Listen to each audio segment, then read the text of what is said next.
Gente, como assim? Olá, sejam bem-vindos à segunda parte da entrevista com Eduardo Teixeira e o Rafael Garcês, que são dois trabalhadores do audiovisual aqui da cidade de Guaíba. Essa entrevista faz parte do nosso conjunto de entrevistas do Realejo Te Conta Entrevista Especial Pandemia. Isso aí. E lembrando que esse projeto ele foi contemplado pelo edital FAC Digital, que foi realizado pela Secretaria de Estado de Cultura aqui do Rio Grande do Sul, em parceria com a Universidade de Fivale. Roda a continuação. A gente vai falar um pouco agora sobre o Conselho de Políticas Culturais aqui de Guaíba. O Eduardo já fez parte do Conselho, né, na gestão anterior, representando os segmentos de cinema. E atualmente, tu, Rafael, faz parte do Conselho também, representando esse segmento. E a gente queria que vocês falassem um pouco sobre o papel do Conselho. Qual é o papel do Conselho e a importância dele? Bom, eu tive a oportunidade de... O Conselho estava iniciando, né? Quando eu entrei, eu era suplente do Valmir Miquelon, era cinema, audiovisual, novas mídias e fotografia, né? Englobava várias peculiaridades ali. A gente estava num processo ainda que a gente estava se encontrando, assim, como conselho. Apesar de já terem outros conselhos na cidade de Guaíba, era um começo e eu sentia que eu me sinto feliz de ter feito parte desse pontapé inicial de algo tão importante, né, para a cidade. Eu pude perceber também que, quanto a esta categoria do audiovisual, novas mídias, fotografia, existiam poucas pessoas do audiovisual, né? Apesar de ser uma cidade que tenha esse festival de cinema, só que é com um viés estudantil, né? Aí ele bebe um pouco da educação, ele bebe um pouco não sei, da arte, da cultura. Então, de fato, tinham poucas pessoas na cidade que faziam audiovisual. Fotografia tinha um pouco mais, né? Então, com isso, eu tive a oportunidade de me aproximar e conhecer um pouco mais o pessoal da fotografia. Mas eu sinto que foi muito importante, fundamental, né, para uma cidade, ter esse grupo de pessoas que se reúnem para pensar políticas que a gente possa implementar na cidade, que a gente consiga identificar quem são essas pessoas, fazer o levantamento das pessoas que trabalham na área e poder discutir, debater sobre possibilidades de movimentar a cultura, né? A cultura na cidade. Através de um conselho também, que uma cidade pode, a partir daí, ter um fundo de cultura, né? Que é algo bastante novo para nós ainda, né? Guaíba tem o quê? Os seus 80 anos, primeira vez que vem o conselho de cultura, então a gente está recém começando ainda, mas a gente dá uma esperança, né? Dá uma oxigenada nessa...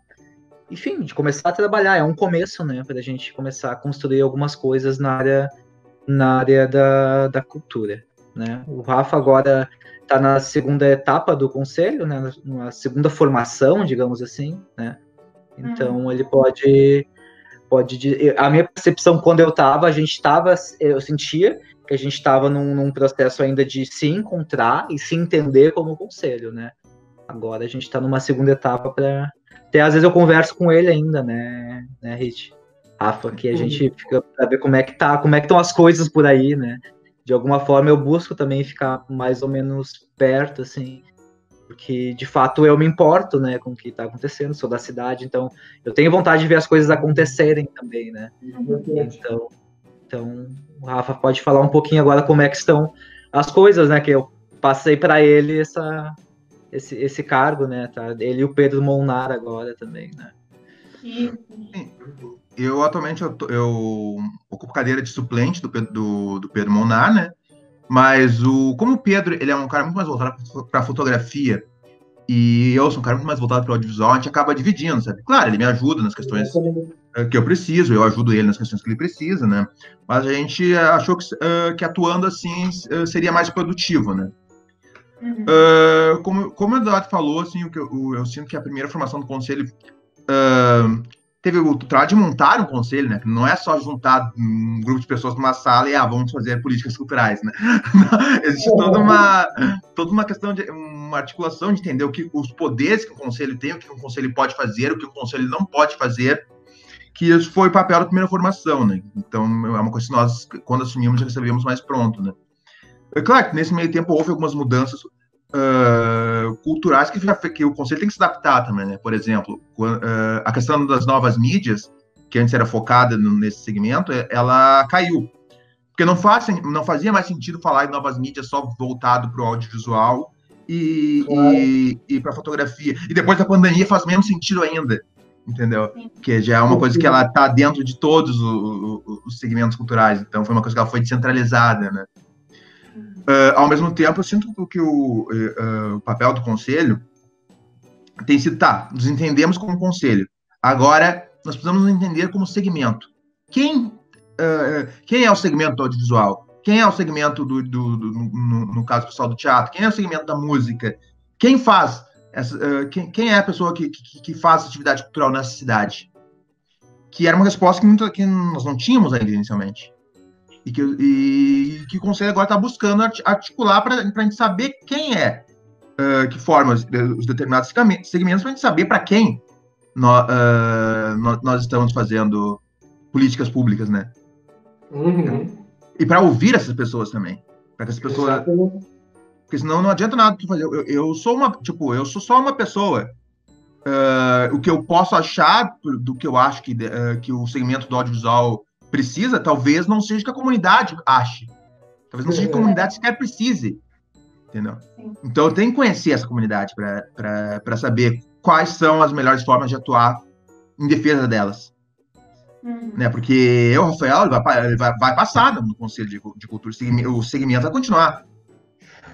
Então esse é o tipo de papel que eu acho que o Conselho precisa ter, né?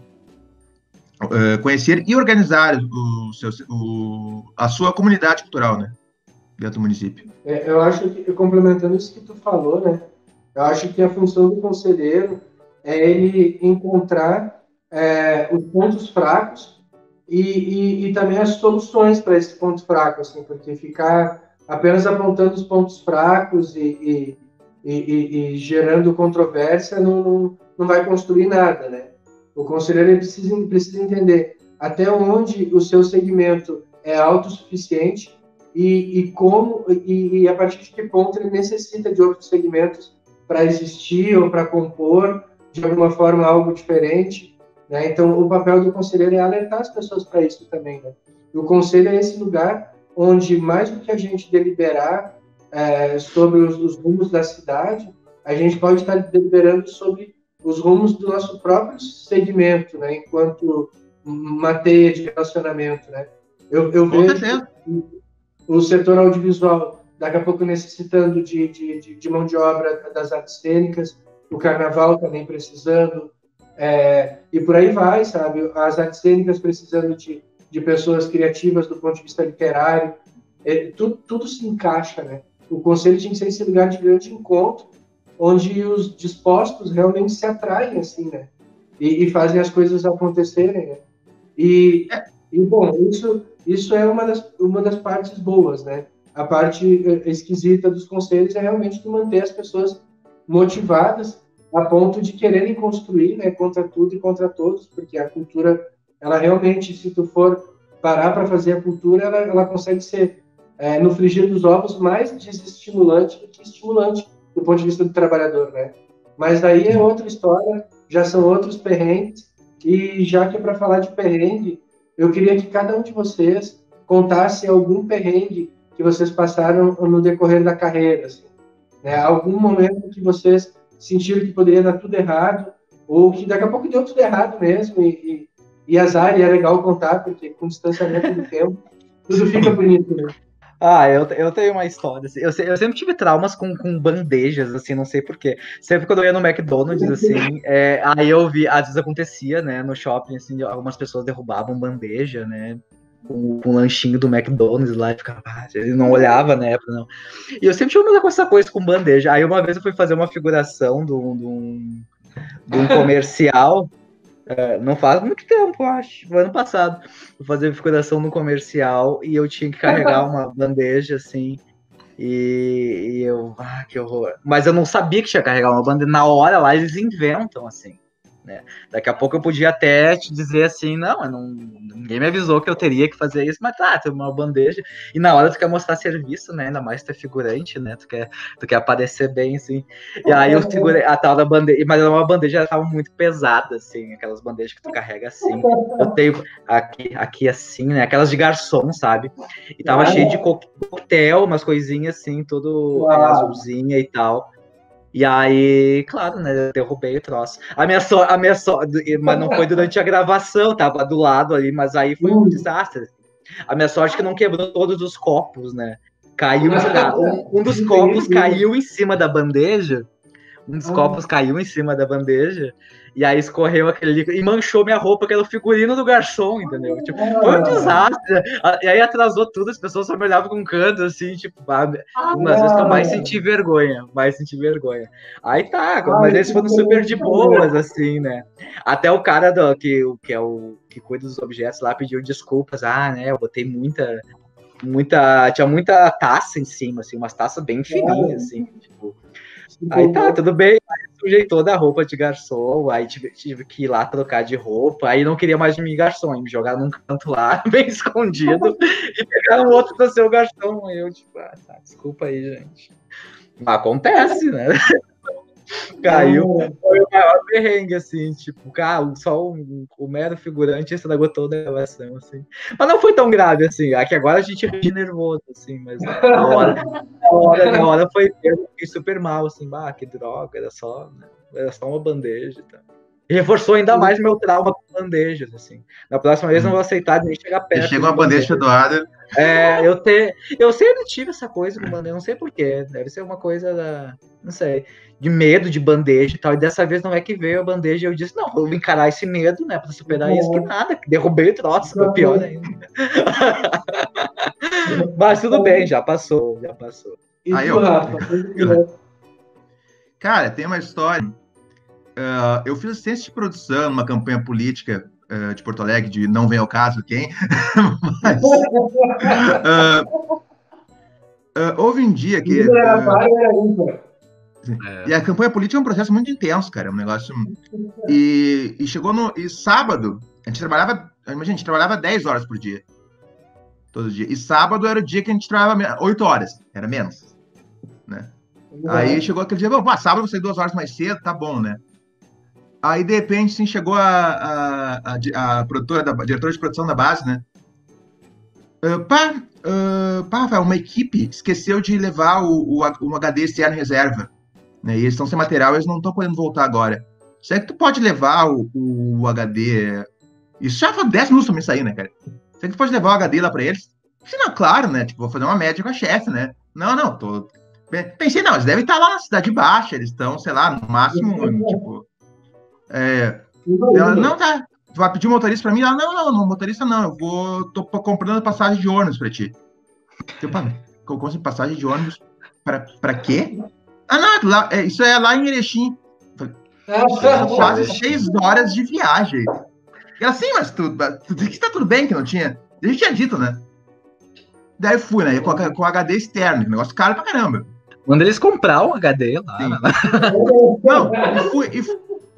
Fui abraçado naquele HD, né, cara? Louco de medo de... Nunca tinha ido a Erechim na vida, né? Louco de medo de perder a rodoviária e tudo mais.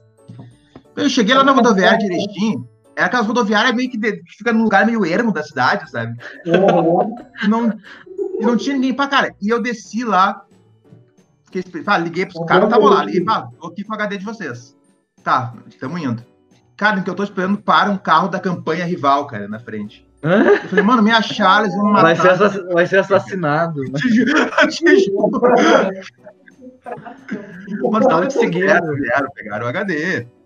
E queriam me mandar de volta. Eu falei, não, vocês vão pagar um jantar, pelo menos. Não, vamos pagar. Tá, beleza. Pagaram o jantar meio de má vontade, mas pagaram. Daí fui, peguei o HDzinho lá, levei mais 6 horas de viagem de volta. Daí lá, bati lá na base de produção. Foi tipo, meu dia de 8 horas de trabalho virou um dia de quase 22, né? Nossa. Que foi. Em Erechim. Conheci a rodoviária de Erechim. A rodoviária, num lugar inóspito. Foi experiência.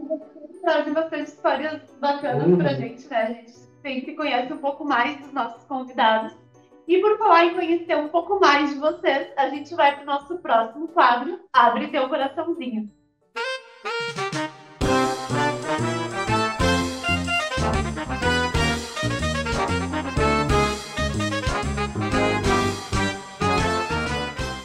E o Abre Teu Coraçãozinho é aquele quadro onde a gente usa de algumas palavras para tentar entender um pouquinho mais sobre a alma dos nossos convidados.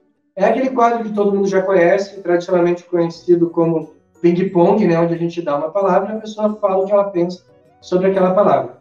E a Aline trouxe algumas palavras para a gente ali, e agora ela vai colocar para os nossos convidados. Vamos começar com o Rafa dessa vez, Aline. Pode ser. A primeira palavra é arte. Maravilhoso. Eduardo? Vida. Perdão? Não escrevi isso. E a segunda palavra é vida. Arte.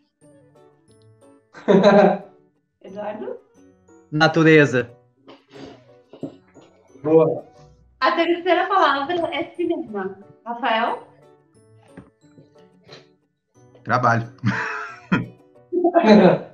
Eduardo? Sonho. A quarta palavra, claquete. Rafael? Claquete. Cinema. Boa. Eduardo? Movimento. Boa. A próxima palavra, câmera. Rafael? Som. Eduardo? Lembrança. A próxima palavra, Guaíba. Casa. Amor, eu acho. E a última palavra, futuro. Esperança. Eu não quero dizer que eu vou imitar ele, mas estava na minha cabeça esperança também. Vai ser esperança. Na hora eu lembrei de esperança também. Aí, muito esperança. Muito bem. A gente vai falar um pouco de uma outra área que vocês também atuam, que são com oficinas, né? Não oficinas de audiovisual. E já aproveitando falando sobre isso, vocês estavam ministrando oficinas no Ponto de Cultura Biguá, aqui de Guaíba. E bem no início da oficina de vocês, o cronograma ele teve que ser adaptado para um formato digital devido a toda a situação atual, né?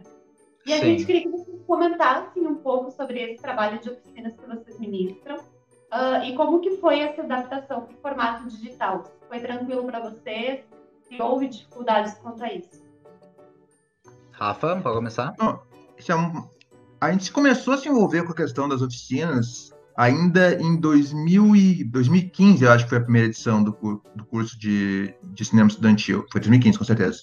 Uhum. Que foi uma iniciativa da Secretaria de Educação da cidade, da Secretaria de Educação Municipal, em parceria com o festival, né?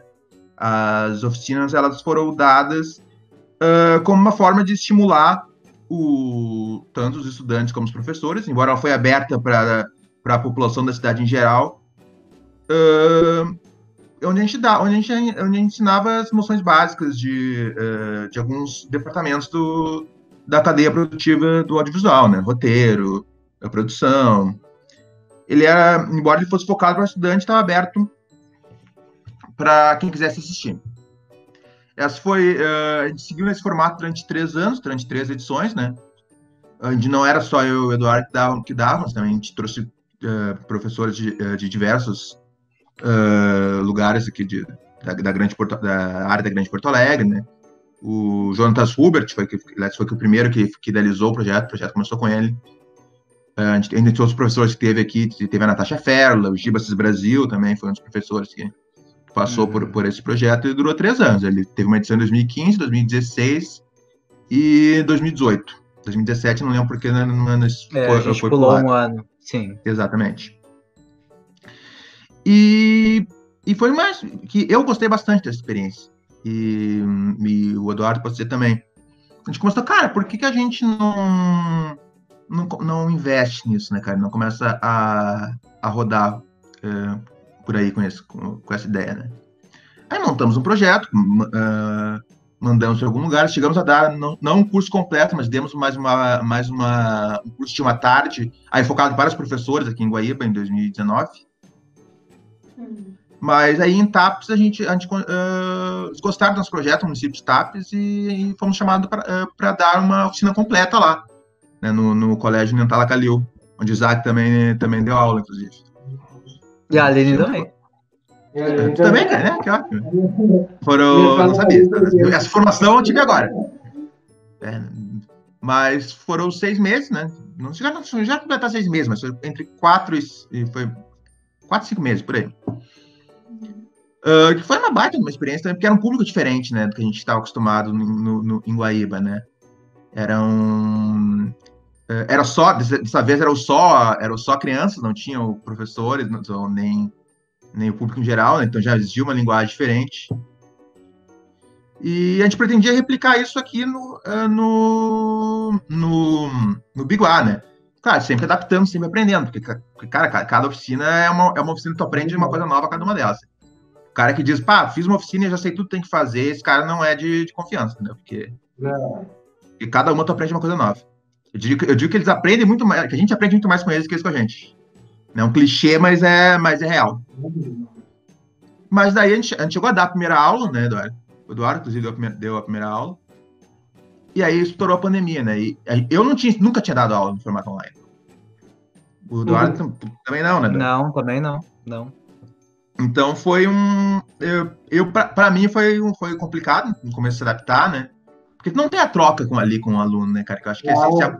Principalmente quando tá falando de produção audiovisual, que é uma coisa que pressupõe proximidade, né? E esse era muito da proposta do Biguá também, né? Não só do curso, mas do próprio espaço. Era promover essa proximidade, essa troca, que embora possa ser feita online, nós estamos fazendo isso aqui, não é a mesma coisa mediada pela máquina, né, cara? É uma outra dinâmica.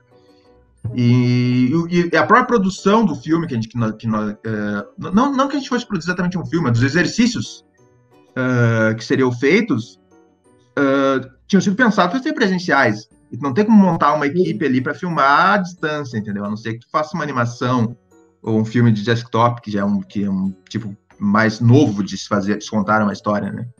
Cinematograficamente falando. Então, a gente passou por uma dificuldade inicial, com certeza. Mas eu fiquei muito feliz com o resultado final, assim, apesar das dificuldades enfrentadas. Complementando, então. Eu vou complementar um pouquinho aqui. Eu concordo com o Rafael quanto a essa dificuldade, né? Ainda mais que eu tive a oportunidade de conhecer eles no primeiro encontro. E aí foi muito louco, tipo, eu cheguei, até conversei com ele depois desse primeiro encontro, fiquei cheio de ideias, né, de pensar, esses alunos, assim, porque no primeiro encontro, apesar de tu ler o nome deles na lista e saber as idades, é naquela primeira conversa ali que tu começa a perceber cada aluno, e eu gosto muito disso, de conversar com eles, e já faço minhas anotações tu já consegue de alguma forma perceber, esse cara vai mais pro roteiro, esse cara vai mais pro som, tu já começa a desenhar umas coisinhas na tua cabeça, assim. E aí cheguei cheio de ideias, né, em casa, depois para preparar para a segunda aula, e aí que aconteceu todo o processo naquela primeira semana da pandemia, onde tudo parou, né, tudo parou mesmo, assim. Então, até a quinta-feira seguinte, a gente estava ainda meio que pensando se ia ter. Era todo sábado nossas aulas, né? Se ia ter ou não, aí a Deia falou pra gente, não, a gente vai ter que parar, vai ter que suspender. E aí foi difícil mesmo, assim, se adaptar, assim, pra esse formato. Principalmente a parte prática, né? Nós íamos fazer essa questão deles poderem manipular uma câmera mesmo, né?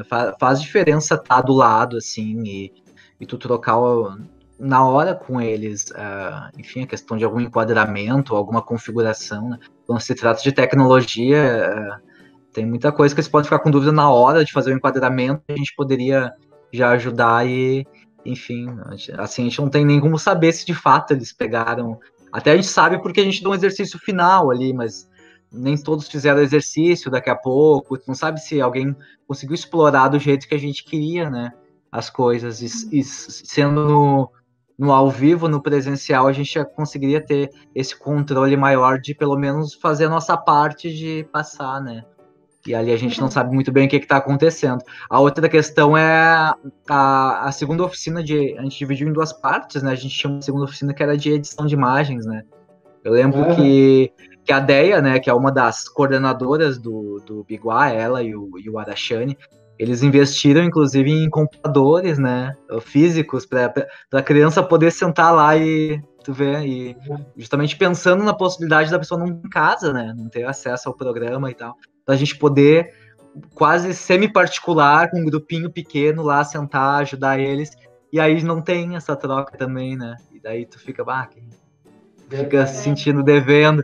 Por mais que a gente tentou mostrar um programa ali para eles, mostrou os vídeos, a gente gravou as telas e criou grupos no WhatsApp também para eventualmente ter alguma dúvida. Até teve algum evento específico onde um colega tava com dúvida lá, mandou pra gente, a gente conseguiu trocar, mas sente que muitos outros puderam ter tido e às vezes tem, sei lá, vergonha de perguntar no grupo ou vergonha de perguntar pra gente. E se eles estivessem presencialmente todos juntos, talvez tivesse um pouquinho mais de desinibição, assim, né? De fazer a pergunta. Um bloqueio menor, né? Porque o engajamento é diferente, né, cara? Não tem de onde... eu falo isso como alguém que já fez, que deu um curso à distância e que também já foi aluno de curso à distância. O engajamento em relação ao presencial é outra coisa, não é a mesma coisa. Então influencia, assim, dizer, é a mesma coisa, não é. Mas eu acho que de qualquer forma a gente concluiu, foi até o final, que bom que não desistimos, não cancelamos nada. Eu acredito que a gente fez o melhor que a gente pôde, assim, e tomara que tenha outras edições, né, que do Biguá, né, até pra gente ter o Biguá um ponto novo, né, que a gente tava com tanto gás, assim, vamos botar todo mundo lá, e ficou um lugar muito bonito. E a gente foi uma vez só lá. Alguns outros cursos já tiveram lá, né? Mas eu e o Rafa uma vez só. Teve a primeira aula, não deu mais. Mas vamos ver pros próximos, né? Muitos outros virão aí. A gente vai poder sim fazer o curso lá dentro mesmo daí. Acho que o primeiro impacto foi meio de atordoar, assim, né? A gente não sabia muito bem que caminho seguir, quanto tempo ia durar. A gente ainda não sabe quanto tempo vai durar, mas lá no início era muito mais difícil de prever se isso ia durar 1 semana, 2 semanas, se não passava de um grande mal-entendido, né? Era difícil de mensurar, né? Eu faço uma analogia, assim, pensando no espetáculo que a gente estava montando, que foi um espetáculo que eu fiquei 2 anos esperando para ter um elenco bacana para a gente poder tocar ele, porque é um espetáculo difícil, né? E quando a gente estava na cara do gol ali, a gente teve que suspender tudo, assim. Eu faço uma analogia, assim, para que fique fácil das pessoas entenderem. Imagina quando tu era pequeno, tu ia para casa de alguém, e daí tu montava toda a brincadeira, e na hora que ia começar a brincadeira, tua mãe te pegava para ir embora, ou teu pai te pegava para ir embora, sabe? Né? Nossa, tu pode ter brincado de um monte de coisa, mas aí de repente tu lembrou que tinha aquele jogo de videogame, preparou tudo para jogar, sentou para jogar, mãe, vamos embora, aí tu tem que ir embora, sabe? E era meio que aquela coisa de tu olhar para tua mãe e dizer assim, é sério, mãe? Sabe? Não dá pra ficar decepcionante, né? Não dá pra ficar frustrante. Né? E não tinha como a gente negociar 10 minutos a mais, né? Me dá mais 10 dias de ensaio, só eu preciso acomodar algumas coisas, né? Junto com isso já veio todo o nosso medo, né? Não era uma brincadeira, como eu brinco no conselho lá com o Rafa, não era uma simulação de incêndio, era um incêndio, né? Era um incêndio de fato, né? Não tinha, né? Tinha que fazer o que tinha que fazer.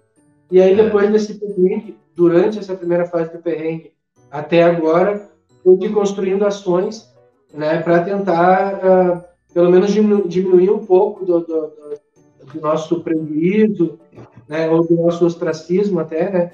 Esse produto aqui que a gente está participando é um desses produtos, né, o FAQ Digital, nasceu com o espírito de ser um edital emergencial que se provou impossível, né? Não existe emergência com a burocracia, infelizmente, não importa o tanto que tu esteja necessitado, é tudo muito lento. E agora a gente tem a Lei Aldir Blanc, né, que foi outra iniciativa muito bacana, que se pintou como uma ideia genial, né, e que está se vendo que na prática a execução dela é um pouco mais complicada do que a gente gostaria. De qualquer forma, é uma tábua de salvação, é uma boia que jogaram para a gente tentar, pelo menos, encerrar o ano um pouco menos prejudicados, né, um pouco mais perto de alguma espécie de dignidade. Então, começando pelo Rafa, eu queria que ele falasse um pouco sobre a importância tanto da Lei Aldir Blanc, né, quanto da criação de outras leis, de outras políticas culturais, né, o quanto é importante essa mobilização social, né, junto com o poder público para que se criem melhores condições. Cara, eu acho que isso aí que você falou, a lei é emergencial, mas tipo, na burocracia não há emergência, né? A gente sentiu bastante isso aí na questão da Aldir Blanc, né? Lá no Conselho, assim, a gente já bateu bastante cabeça por causa disso. Mas, ao mesmo tempo, ela não é a lei não é perfeita. Eu não acho que ela tem bastante furos em relação a que poderia ser melhor, por mais até mais de execução do que de concepção, mas é o que nós temos no momento, sabe?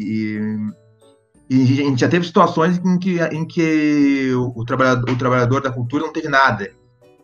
Então, não que eu esteja dizendo que, sabe, é o que tem, vamos abraçar isso. A gente tem que lutar por mais. Mas, ao mesmo tempo, a gente tem que respeitar as pequenas vitórias também. E a Aldir Blanc é uma vitória. Não, então, nesse quesito, ela é extremamente importante, que, como tu falou, para que a gente chegue no final desse ano com uma dignidade, com pelo menos garantir o Natal e o Ano Novo, né? Claro que eu acredito também e eu espero muito que isso aconteça, que isso não termine por aqui, por causa que a cultura vai ser o último setor a se recuperar.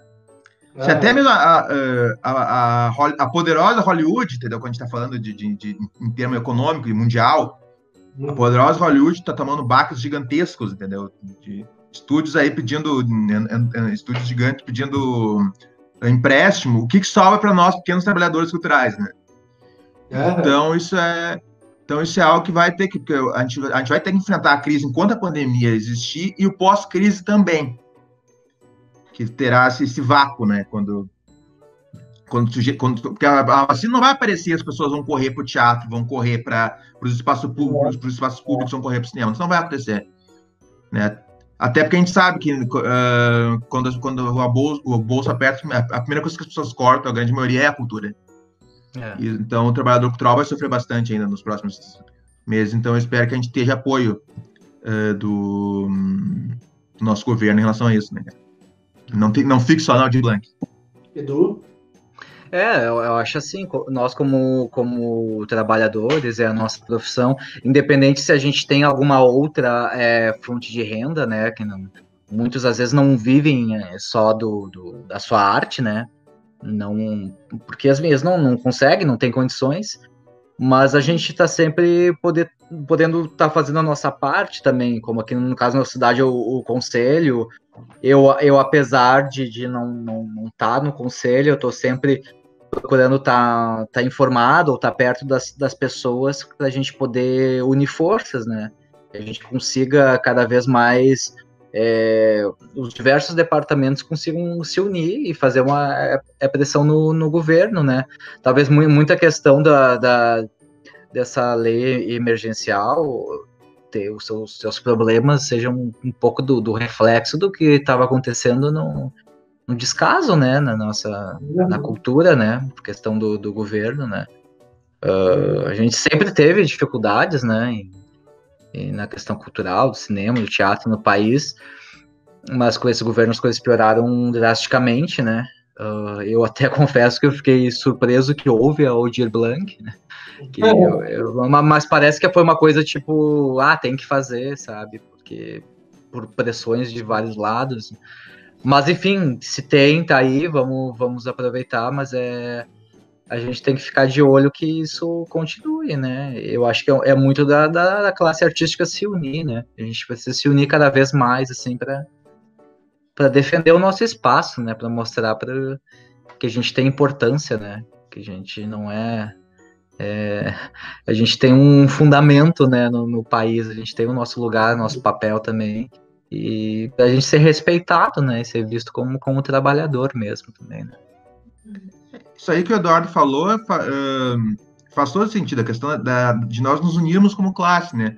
Porque muita gente tem diferença, tem uma diferença de que eu trabalho num método diferente que o teu, ou porque a minha visão é mais comercial, ou é mais voltada para o independente, ou por causa que os meus trabalhos têm uma visão política diferente da tua.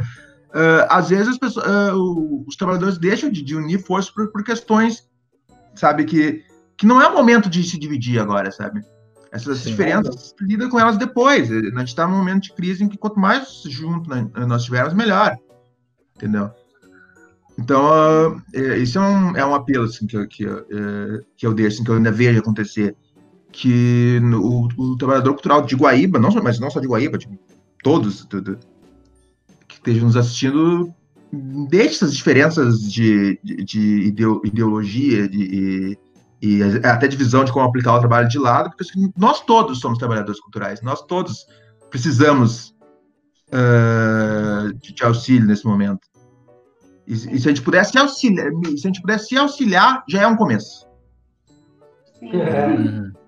Que a própria questão, voltando lá para a questão do conselho, a gente não pode pensar. Quando a gente fala, o segmento do audiovisual, o segmento do carnaval, o segmento isso é uma questão só logística para a gente poder se organizar melhor, mas na verdade existe um segmento da cultura de Guaíba, é uma grande comunidade cultural, é uma só comunidade, não são várias pequenas comunidades. Sabe? Então, o audiovisual pode ter alguma coisa que pode ajudar o teatro pode ter alguma coisa que pode ajudar a música, e assim sucessivamente. Exatamente. Essa troca aí que faz a cadeia, né? Exato. Ainda falando um pouco sobre essa questão atual, foram diversos obstáculos que surgiram para a gente, né, nesse período de pandemia, mas uma das coisas que mais impactou o nosso dia a dia foi a questão do isolamento social. Né, de a gente mudar os nossos hábitos e não poder fazer coisas que antes eram tão comuns. E falando um pouco sobre isolamento, a gente chegou para o nosso último quadro, Se Eu Fosse para uma Ilha Deserta.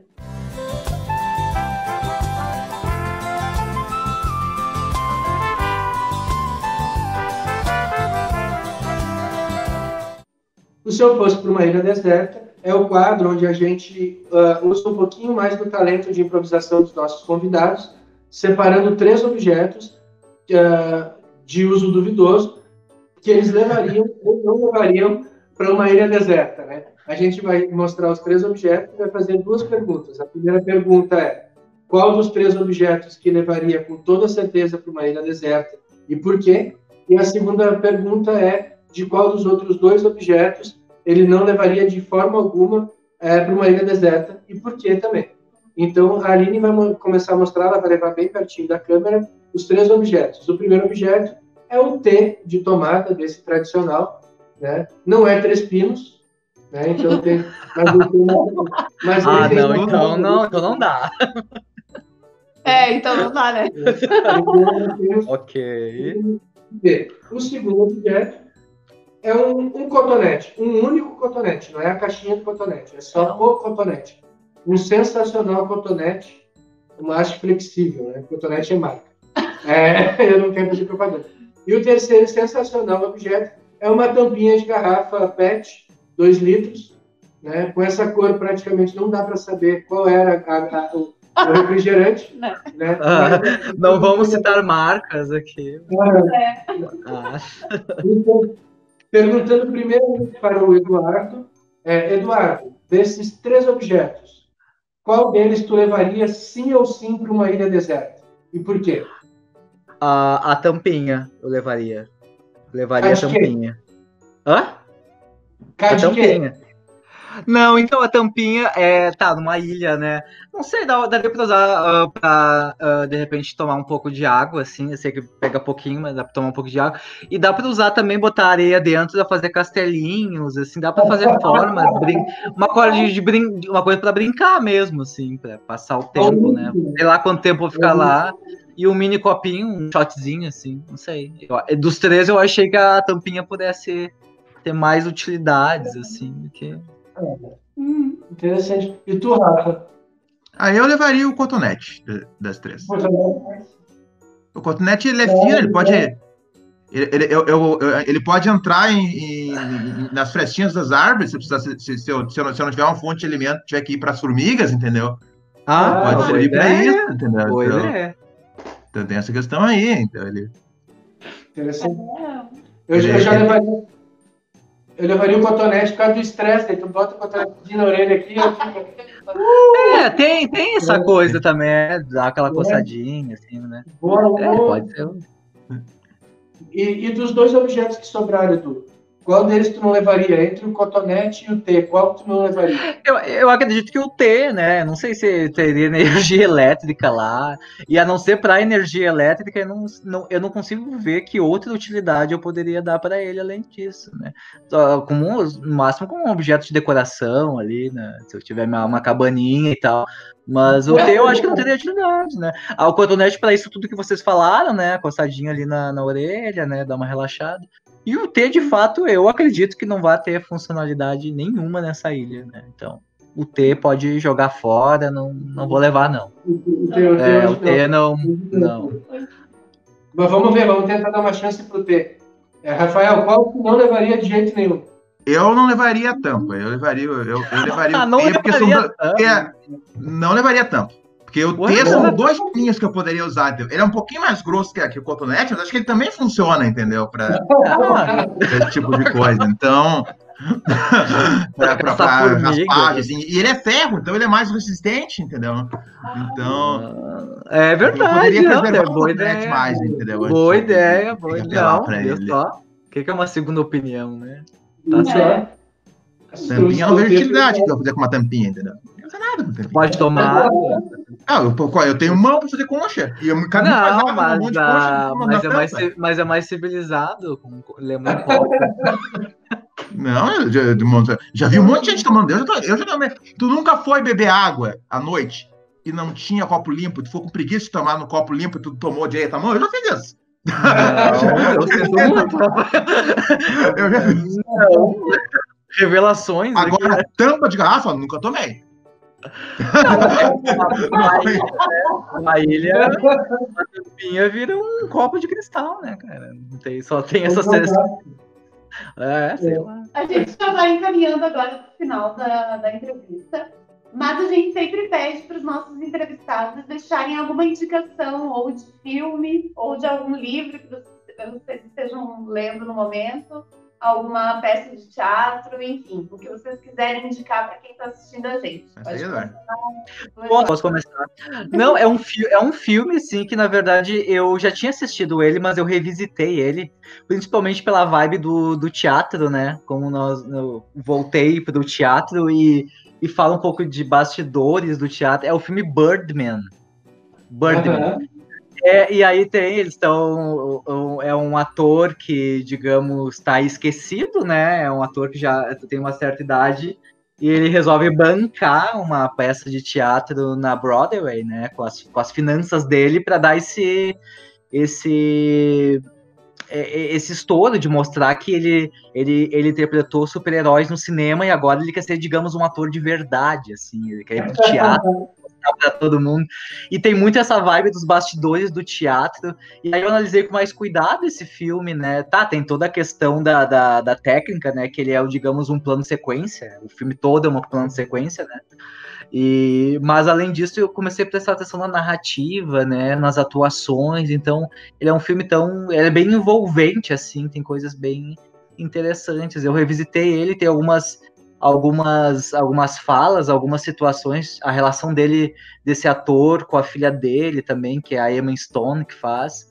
Então eu revisitei, nossa, como é bom esse filme, as atuações, todo, né, a vibe.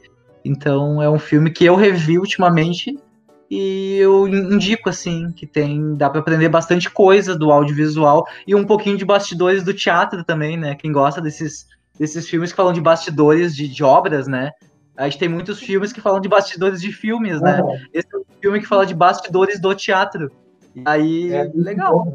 gostei de ver, enfim, tanto pela narrativa quanto mostrar um pouquinho do que é os bastidores do teatro, as tretas que acontecem entre elenco, o ego dos atores, a disputa, umas coisas assim, né? Na vida real não tem nada disso, não, é só coisa Todo mundo é muito amigo, né? não. Mas eu gostei bastante de rever, assim, eu olhei, nossa, que filme, né? Quando a gente vê pela segunda vez um filme, então eu indico Birdman. É do Iñárritu, tô certo? Iñárritu. Alejandro González Iñárritu, é isso? É. Então, Birdman, minha indicação de hoje. Muito bom.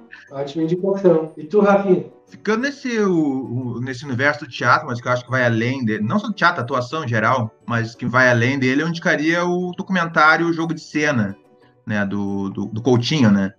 É do Coutinho, né? Eduardo Coutinho. Eduardo Coutinho, exatamente. Porque eu acho fantástica a ideia do documentário que ele chama, né? Um grupo de mulheres, inicialmente, pelo menos essa informação que nós temos, né? Vocês vão sentar e contar as suas vidas, né? E depois ele chama atrizes também, né? Atrizes, inclusive a Marília Pêra, que já falecida, Marília Pêra, né?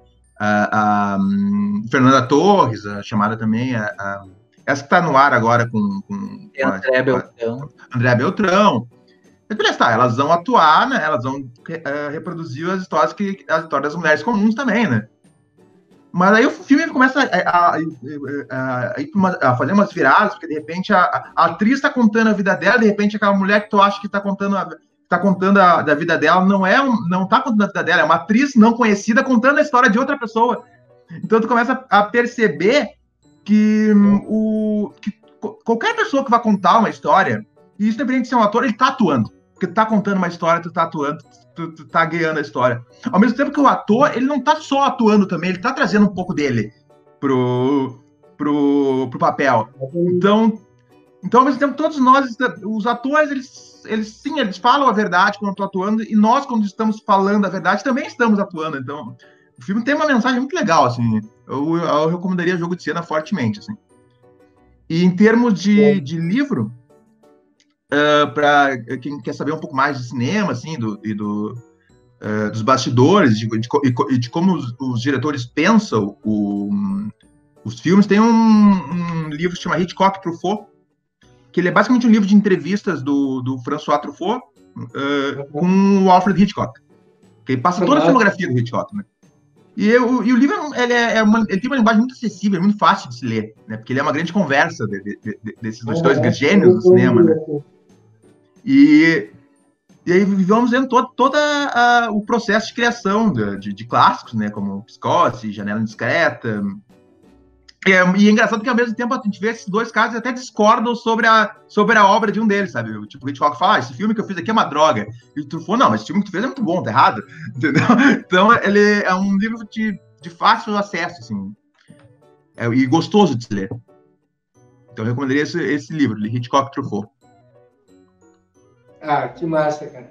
Então, as tuas duas dicas são... Jogo de Cena e Hitchcock Truffaut. Massa. Sobre o Jogo de Cena ali, olha como as coisas são, né? Agora há pouco tu tinha contado uma história lá que tu teve que ir até Erechim, né? Agora há poucos dias a gente entrevistou o Bruno César, que é um ator de Erechim, que ele estava montando um espetáculo. Ele estava montando um espetáculo que era em cima de histórias dos velhinhos de um asilo lá da cidade de Erechim. Eles entrevistaram os velhos do asilo, né, os idosos, e eles contaram suas histórias para eles, e eles iam transformar em um espetáculo de teatro, dramatizando aquelas histórias, né? E tem muito a ver com o Jogo de Cena também, que tu estava falando agora, né? Que interessante.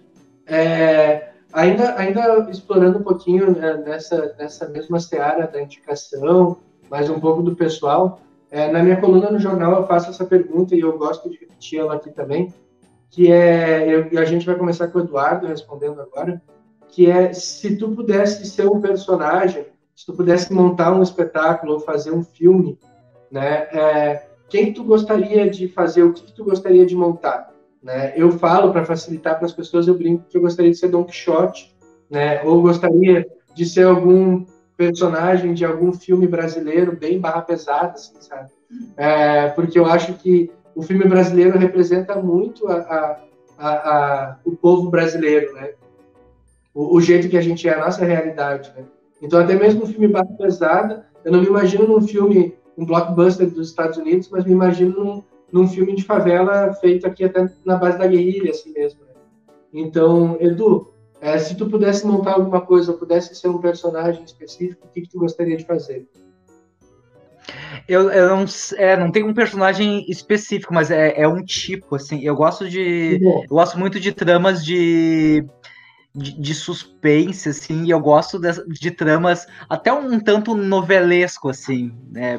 Quase bebendo do novelesco mexicano, assim, que tem aquelas tramas de família, de coisa escondida, aí vai lá um e mata o outro, e aí eu queria ser meio vilãozinho, assim, sabe? Aquele vilãozinho meio...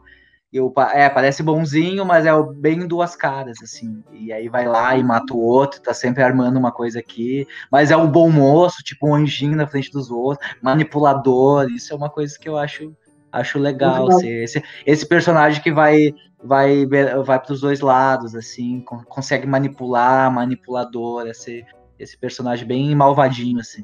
Bem malvadinho, assim. Eu gosto muito desse tipo. E tramas familiares, assim, bem tramas familiares, assim, de dar golpezinhos, assim. E aí, Rafa? Cara, embora eu não seja um grande consumidor de comédia, assim, eu sempre digo que eu sou um pouco meio comediante frustrado, sabe? Então, se eu pudesse ser um personagem, eu seria um tipo meio cômico, assim. É bom, né? Porque extrapola limite, né? Sim, total. Eu gostaria de fazer o que o Johnny Depp faz, por exemplo, assim, né? Que ele se transforma de um filme para o outro, e isso deve ser algo muito interessante de viver, né? É muito louco. Isso é uma outra coisa que também me dá... Se eu tivesse todo o dinheiro do mundo, a possibilidade que ele tem, talvez eu gostaria ou então ter um personagem clássico, assim, até citando o Johnny Depp, né? O Jack Sparrow, né? Que é uma coisa que tu monta e transcende uma época, né? Marca uma época, né? Sim. E muito uma geração até, né? Eu não sou muito desse tipo de filme, na real, mas eu acho que mas o personagem em si, né? É uma construção bem bacana. Vale a pena, vale a pena. Gente, eu poderia ficar aqui o resto do dia conversando com vocês. Gosto muito da companhia de vocês, gosto muito de conversar sobre isso. Mas a gente tem que encerrar, né? Já é difícil as pessoas assistirem 10 minutos, né? Imagina as entrevistas, né? Mas é sempre um prazer a gente estar aqui. A gente queria agradecer a presença de vocês, a disponibilidade. Numa segunda-feira de noite, né? Tá aqui gravando com a gente. Muito obrigado. Gostaria de deixar um espacinho para cada um de vocês deixar algum recado para quem está assistindo. Podem até aproveitar que é ano eleitoral e mandar um abraço. Não, mentira. Bom, deixe um abraço para quem vocês quiserem, para os nossos vizinhos da cidade, para os nossos vizinhos de planeta. A internet está aí para isso. Tá, não, só agradecer a vocês pela possibilidade, da gente conversar aqui um pouco sobre tudo que está acontecendo. Abraço a todos, em especial o pessoal de Guaíba, né, nossos colegas guaibenses, e todo o pessoal da arte deste país, para a gente se unir e estar junto para seguir em frente nesses momentos difíceis. Vai dar tudo certo. Eu agradeço o convite, né? Acho que foi muito bom falar, relembrar as histórias, né? Não é uma entrevista, é uma grande conversa entre amigos, né? Virou. E eu faço das palavras do Eduardo as minhas palavras, né? Acho que nesse momento difícil aí que nós estamos enfrentando, né? E que ainda vamos enfrentar por um tempo, espero que não muito longo, é o ideal que nós coloquemos nossas diferenças de lado, né, como classe artística, e resistimos, né? É isso que nós temos que fazer. Isso é isso que o artista acaba fazendo na maior parte do tempo. Que massa. Bom, então, esses foram Rafael Garcês e Eduardo Teixeira. A gente agradece muito a presença de vocês. E vocês que estão assistindo já sabem, curtam o vídeo, compartilhem com os amigos, não deixem de se inscrever no nosso canal. Acompanhem também o trabalho do Eduardo e do Rafael, né? Eles têm redes sociais, têm Instagram, Facebook. acompanhem, sigam o trabalho deles também. E é isso aí. É isso aí. Fica aí com a gente. Até a próxima. Um abraço. Tchau, tchau. Tchau.